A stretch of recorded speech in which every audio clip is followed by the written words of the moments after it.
So if you talk to your friends the exact same way you talk to yourself in your own mind, after making a small mistake, do you think they would still be your friend? Oh, absolutely not. They would have walked away years ago. Right.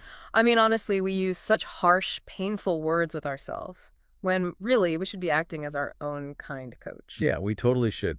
But it is so easy to fall into that trap of just being incredibly mean to yourself. It really is. And that is the exact premise of our deep dive today.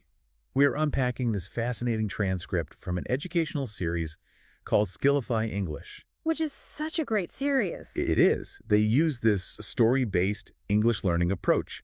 And the mission for us today is to explore the danger of negative self-talk. Yeah, because it just quietly drains all your mental energy. Exactly. So we want to talk about how to basically flip the script, to turn all that self-criticism into mindful awareness. Which is a huge topic Right. and so relatable for anyone, trying something new. Oh, for sure. Like learning a language or starting a new job. Yeah.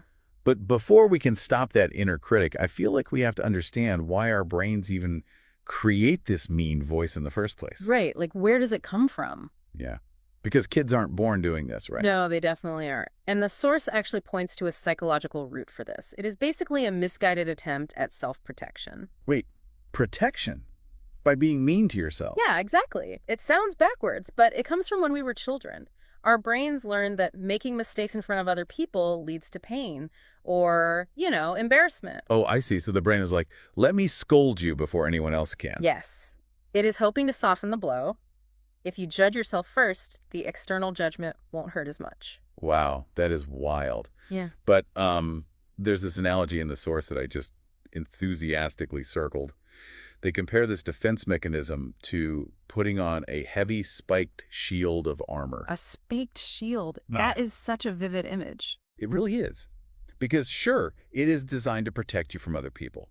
But the shield is so heavy that it just crushes your chest. Right. It weighs you down completely. So my question is, doesn't this supposed protection actually just freeze us in our tracks? It absolutely does. And that is exactly what the source calls self-sabotage. Self-sabotage. That is a great word for our listeners to note. Yes. Self-sabotage is the habit of actively stopping or damaging your own progress, usually out of fear or just this deep need for comfort. Right, because staying quiet feels safe. Exactly. By staying quiet to avoid mistakes, we think we are safe.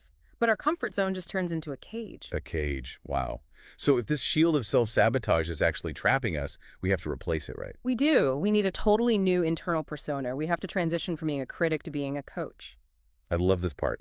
The source uses a sports analogy here that makes the difference so incredibly clear. Yeah, the sports analogy is perfect for this. So imagine a player on a field, and they just drop the ball. A critic is the person standing on the sidelines just screaming at them. Offering zero actual help. None. Just offering harsh judgment. And by harsh, I mean, totally unkind or severe, just yelling really mean things. And that harshness gives the player absolutely no useful information. It just makes them feel terrible. Right. But then the source contrasts this with a coach. How does a coach handle that exact same drop ball? Well, a coach calmly looks at the drop ball. They analyze the player's stance, and they just suggest small, little adjustments. They nag or tweaks. Exactly. Because to a coach, a mistake does not define your character. A mistake is just pure data. Pure data. That was such a huge aha moment for me when I read it.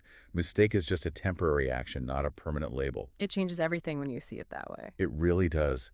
There's a powerful quote from the source about this. They said, we need to stop treating our mistakes like a crime scene. Yes, I remember that part. And we need to start treating them like a science lab, where we are just experimenting with new formulas. Because at crime scene, you are looking for someone to punish. Right.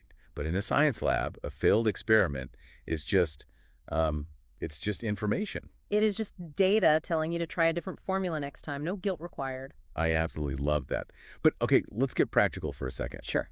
Understanding this in theory is great, but how do we actually stop our brain when it starts to panic in the middle of a real stressful situation? Like trying to speak a second language in a big meeting. Yes. When your heart is pounding and you just freeze up, how do we apply this? Well, the source breaks down this really simple 3-second mental routine. You can use it right in the heat of the moment. 3 seconds. Okay. I am listening. What is step one? Step one is to just notice and name the critic. Notice and name it. Yeah, you just quietly say to yourself, my inner critic is shouting right now. And simply acknowledging it like that strips away its power. Because you are separating yourself from the panic? Exactly. You are observing the voice, not becoming it. Okay, so that is step one. What is step two?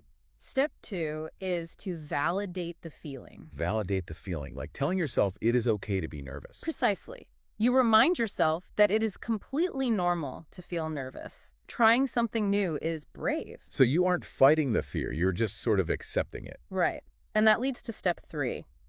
You ask the inner coach for a direction. Ask the coach, not the critic. Yes. You ask yourself, what is one small, simple thing I can do right now to keep the flow going? Oh, I see. Like maybe just remembering to smile.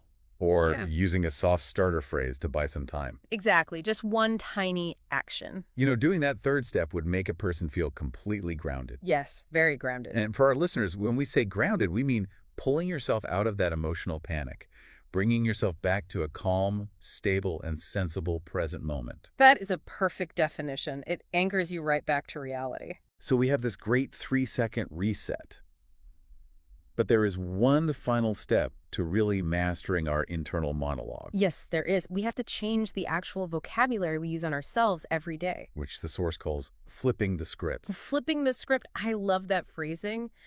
To do this, we have to reframe our mindset. Reframe. Let's make sure we define that clearly, too. Good idea. To reframe means changing the way you look at a situation so that it is much more constructive. Right. Taking a negative thought and putting a new, helpful frame around it. Exactly.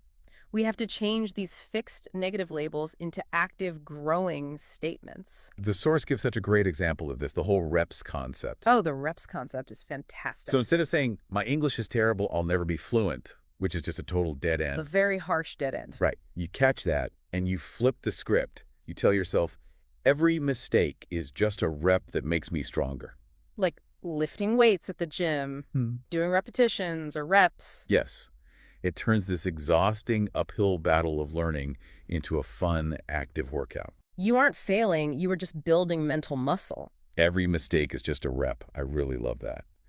But all of this takes a lot of kindness toward yourself. It does. In fact, the source notes that this entire process is built on self-compassion. Self-compassion. Yes, it is the ultimate habit of being kind and forgiving to yourself when you experience difficulty. You can't be a coach without self-compassion. That is so true.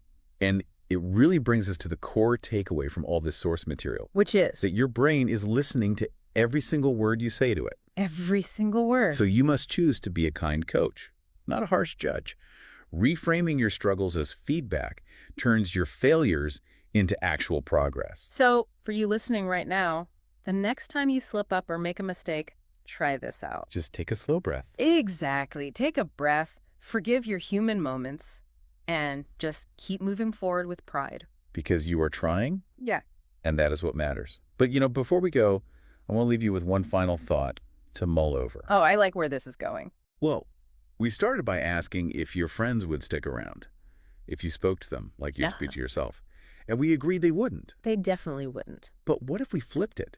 If we universally stopped acting as our own harsh critics right now and instead became our own internal coaches? Wow. That would change everything. Think about how much trapped mental energy and unseen human potential would suddenly be released into the world. It would be incredible. And if everyone was internally grounded, if they weren't fighting that inner battle all day, how would that change the way we treat each other externally? I imagine we would be a lot kinder to each other. I think so too. It is definitely something to think about.